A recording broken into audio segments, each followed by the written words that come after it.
ঠিক এইটার মাপের। আর আমি যখন এটাকে এর ভিতরে বসিয়ে দিব, এটা লক করে দিলে ব্যাস হয়ে গেল। এটা আর ঝনঝন ঝনঝন শব্দ করবে না। আর এটা যেন শব্দ না করে এর জন্য আমি এই তালাটাতে যেটা করছি সেটা হচ্ছে তালাটার আউটার সারফেসে আমি খুব সুন্দর করে চামড়া লাগাই দিছি।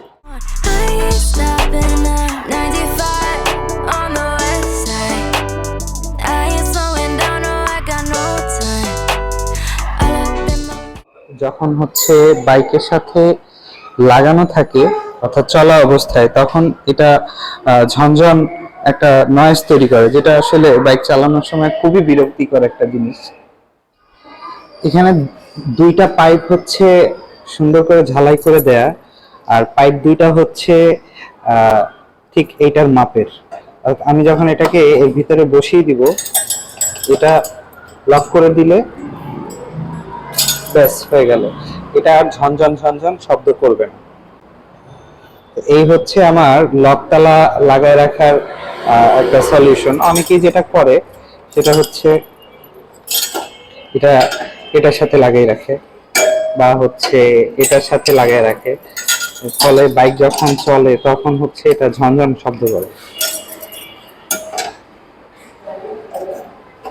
বাট এটার সাথে ঝুলায় রাখলে ব্যাস, এটা কোনো শব্দই করবে না।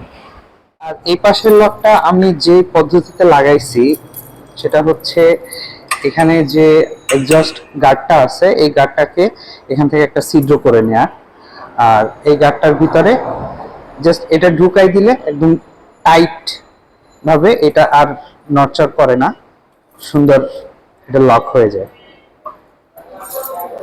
আর এটা যেন শব্দ না করে এর জন্য আমি এই তালাটাতে যেটা করছি সেটা হচ্ছে তালাটার আউটার সারফেসে আমি খুব সুন্দর করে চামড়া লাগাই দিছি, অর্থাৎ এটা মেটালে যখন লাগবে তখন আর এটা ঝনঝন শব্দ করে না।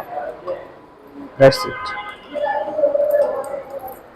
তার মানে বাইক চলার সময় বাইকের এক্সট্রা কোনো নয়েজ আমার কোনো তালা থেকেই হবে না।